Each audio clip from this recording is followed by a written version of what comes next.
warahmatullahi wabarakatuh. Halo semuanya, selamat datang kembali di mata pelajaran desain grafis.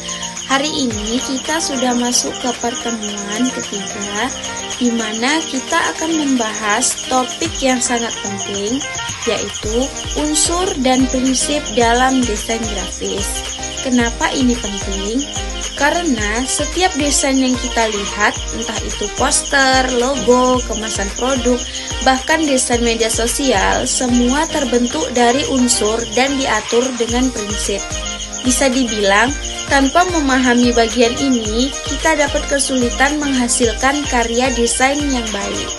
Mari kita mulai dari unsur desain grafis. Unsur ini bisa kita anggap sebagai bahan dasar atau komponen kecil yang membentuk sebuah desain. Tanpa unsur tidak ada karya.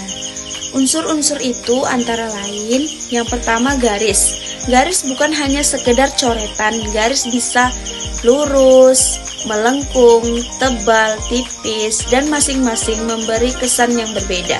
Dalam desain, garis dipakai untuk membentuk objek, menghubungkan elemen hingga mengarahkan pandangan mata. Yang kedua, bentuk. Bentuk ada yang sederhana seperti lingkaran, segitiga, persegi, dan yang lebih kompleks seperti siluet manusia dari ilustrasi.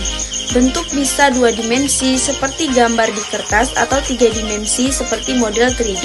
Yang ketiga ada warna. Warna adalah salah satu unsur paling kuat dalam desain. Warna bisa mempengaruhi emosi penonton. Misalnya, merah memberi kesan berani, biru memberi kesan tenang, dan hijau memberi kesan alami. Lanjut, yang keempat ada tekstur. Tekstur membuat objek terlihat nyata. Misalnya, permukaan kayu yang kasar, kain yang lembut, atau kaca yang halus. Walaupun desain grafis banyak berbentuk digital, kita bisa menambahkan tekstur agar desain lebih hidup. Yang kelima ada ruang atau space, adalah area kosong dalam desain. Jangan kira ruang kosong itu tidak penting, justru ruang inilah yang membuat desain lebih rapi, tidak penuh, dan nyaman dilihat. Yang keenam ada tipografi. Tipografi adalah seni memilih dan menata huruf. Huruf bukan sekedar teks, pemilihan font, ukuran, jarak antar huruf, semuanya bisa mempengaruhi bagaimana pesan dibaca dan dipahami. Nah, sekarang kita masuk ke prinsip desain grafis. Kalau unsur adalah bahannya, maka prinsip adalah aturan atau resep untuk meraciknya agar hasilnya enak dilihat. Beberapa prinsip utama yaitu yang pertama keseimbangan.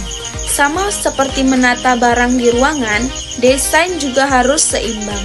Keseimbangan bisa simetris atau asimetris, tapi intinya jangan sampai berat sebelah. Nah, yang kedua ada proporsi. Prinsip ini berbicara tentang perbandingan ukuran, misalnya ukuran judul harus lebih besar dari isi teks agar lebih jelas terbaca. Yang ketiga ada kontras. Kontras membuat desain lebih menonjol. Contohnya, teks putih di atas latar belakang hitam akan lebih mudah dibaca.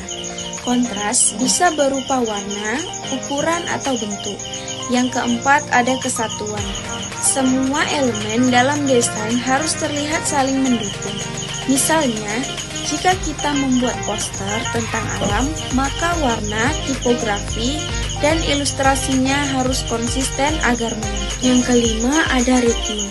Ritme adalah pengulangan pola atau elemen dalam desain. Dengan ritme, desain terlihat lebih hidup dan dinamis, tidak monoton. Nah, dengan memahami unsur dan prinsip desain grafis, kalian bisa membuat karya yang lebih terarah, menarik, dan komunikatif. Bukan hanya indah, tapi juga bisa menyampaikan pesan dengan jelas. Oke, selesai sudah materi kita hari ini. Kita lanjutkan minggu depan. Saya akhiri. Wassalamualaikum warahmatullahi wabarakatuh.